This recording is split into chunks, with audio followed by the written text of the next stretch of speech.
Olá! Na aula de física agora nós vamos estudar a respeito de termometria. Termometria, o próprio nome já nos traz ali, né, o prefixo termo, que é calor ou temperatura neste caso, e metria, que é medida. Então, a medida da temperatura, neste caso, estudando termometria. Então, a termometria é a parte da termologia, né, do estudo do calor, que estuda a temperatura. Então, como nós podemos medir esta temperatura? Então, estudando como nós vamos medir a temperatura. Esta é a função da termometria, trazer para nós conhecimentos a respeito da medida, né, como ou quais são as formas de medir esta temperatura.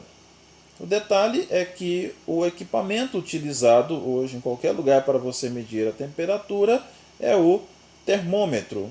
Esse aparelho é utilizado para que você consiga calcular qual é a temperatura de determinada matéria, de determinado ambiente, de determinada região, para você ter esse valor quantitativo de agitação de moléculas. Hoje nós temos vários tipos de termômetro. Termômetros que são utilizados à distância, onde você utiliza apenas raios infravermelhos. Termômetros de ambiente, onde você apenas deixa ele no ambiente e ele consegue, a partir da agitação das moléculas do ambiente, captar. Termômetros que você utiliza através do contato, então você precisa encostar no corpo em que você deseja calcular essa temperatura. E termômetros que você precisa inserir também em alguns materiais, em alguma matéria, também para que você calcule esta temperatura. Existem vários tipos de termômetros e para diversas funções.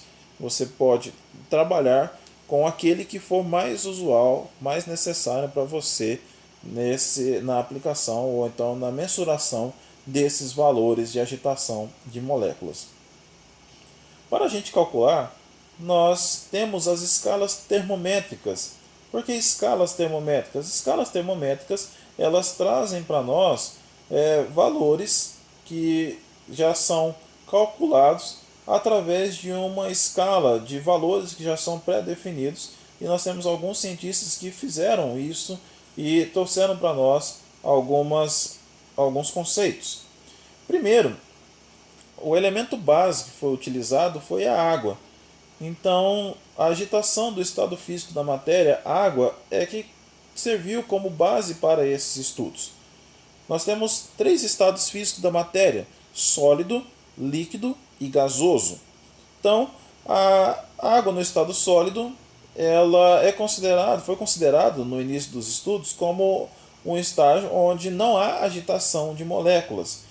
E a partir do momento que você vai aquecendo a água, ela sai do estado sólido e vem para o estado líquido. Aqueceu o estado líquido, ele chega ao estado gasoso. Então, conforme você aquece a matéria, ela sai do sólido para o líquido, do líquido para o gasoso. Se você tem um estado gasoso, você resfria a matéria, ele vem para o estado líquido, e do estado líquido vem para o estado sólido. Então, você esquenta, indo do sólido líquido para o gasoso, e você resfria, vindo do gasoso, líquido, e até chegar ao estado sólido. Então, nós temos aqui o elemento básico para isso. De base desses conceitos, nós temos Celsius, um dos cientistas que definiu que quando a água está no seu estado sólido, ou seja, ponto de fusão, ele definiu como 0 graus Celsius, quando a água está congelada, ou seja, no ponto de fusão. E quando a água ferveu, ele definiu como ponto de ebulição 100 graus. Observe que de 0 a 100 são 100 graus de aumento. Fahrenheit, avançando um pouco nos estudos, definiu que o ponto de fusão é 32 graus Fahrenheit. Então, para ele, a medida que Celsius encontrou como 0 graus Celsius ainda não era 0 graus. Ali não era um ponto onde não tinha agitação de moléculas. E sim, quando chegasse ali aos 0 graus Fahrenheit. Então aquele ponto de fusão onde a água congela, para Fahrenheit era 32 graus. E onde não tinha agitação era um pouco mais abaixo de 32 na escala dele.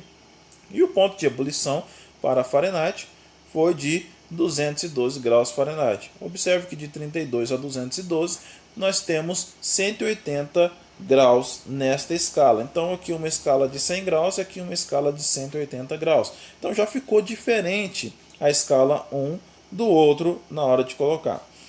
A escala Celsius é utilizada no Brasil. Países de língua latina utilizam essa escala. A escala Fahrenheit é bastante usada em países de língua inglesa, Estados Unidos e Inglaterra principalmente. Então, aí nós temos Lord Kelvin, um outro cientista que nos seus estudos conseguiu chegar ao que posteriormente nós vamos falar de zero absoluto. Então, o ponto de fusão, ou seja, quando a água congela, na escala Kelvin é 273 Kelvin. Observe que a escala Kelvin não tem graus Kelvin, não tem a bolinha do grau. Significa que ele foi considerado como essa escala foi considerada como uma escala absoluta, então por isso não precisa de ser colocado grau para diferenciar de outra escala. E o ponto de ebulição na escala Kelvin é de 373 Kelvin. Observe que aqui nós temos uma distância também de 100 graus nesta escala.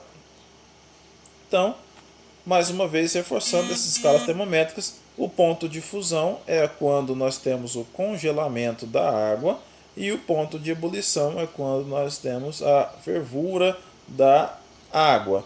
Aqui para nós entendermos: 0 graus Celsius fusão, 32 graus Fahrenheit fusão, 273 Kelvin fusão. 100 graus Celsius ebulição, 212 graus Fahrenheit ebulição, 373 Kelvin ebulição.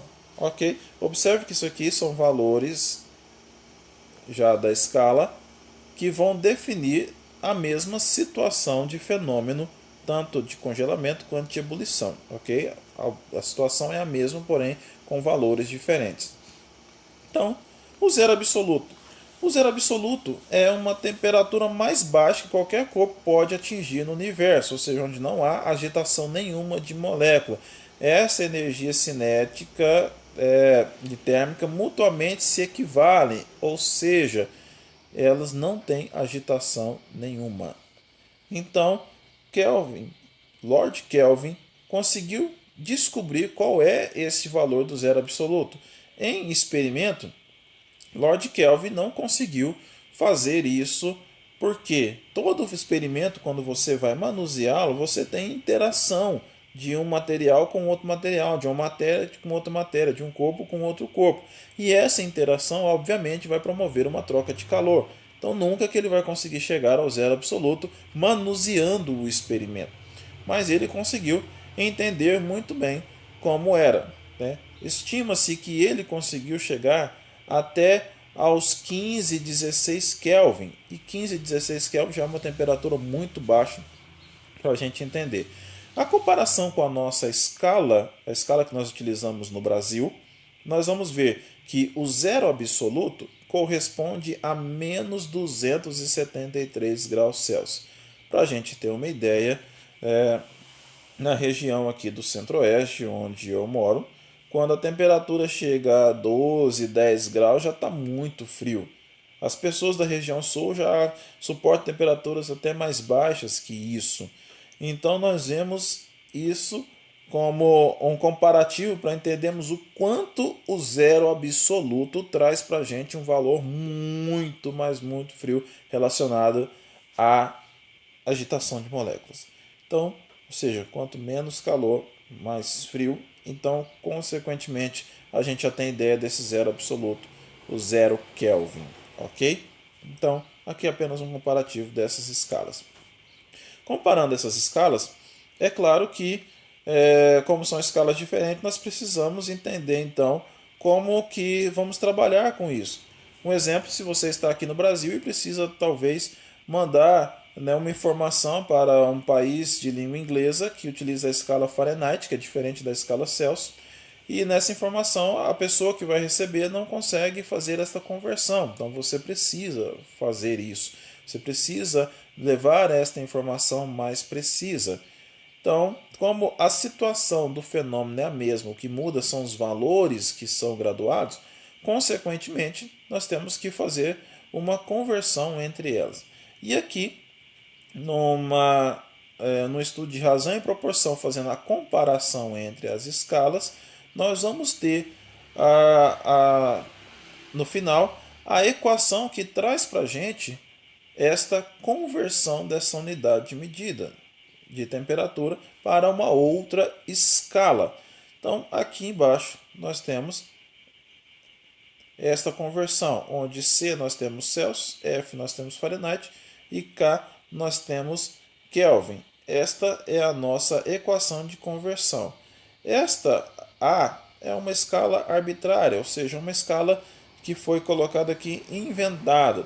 Da mesma forma que você pode, talvez, ao construir um termômetro, ao ter um termômetro de álcool, de água ou qualquer outro elemento que você for utilizar, nessas situações você pode utilizar a sua escala pessoal e fazendo uma comparação com essas outras escalas, ok? Vai falar, mas Fred, por que nos termômetros é utilizado o mercúrio e não é utilizado o álcool ou a água? Porque o mercúrio é o elemento químico que, em contato com o outro corpo, ele tende a ficar em equilíbrio térmico, ou seja, a mesma temperatura. E para alcançar esse equilíbrio térmico, por exemplo, se estiver mais quente, ele vai dilatando o seu tamanho, a sua dimensão. E se ele estiver em contato com algo mais frio, ele contrai a sua dimensão até chegar a esse equilíbrio térmico. O álcool ele também tem essa mesma propriedade, mas ele não é tão preciso e também exala. A água da mesma forma. Então, o mercúrio é o material, o elemento químico mais confiável para se utilizar em termômetros. Ok?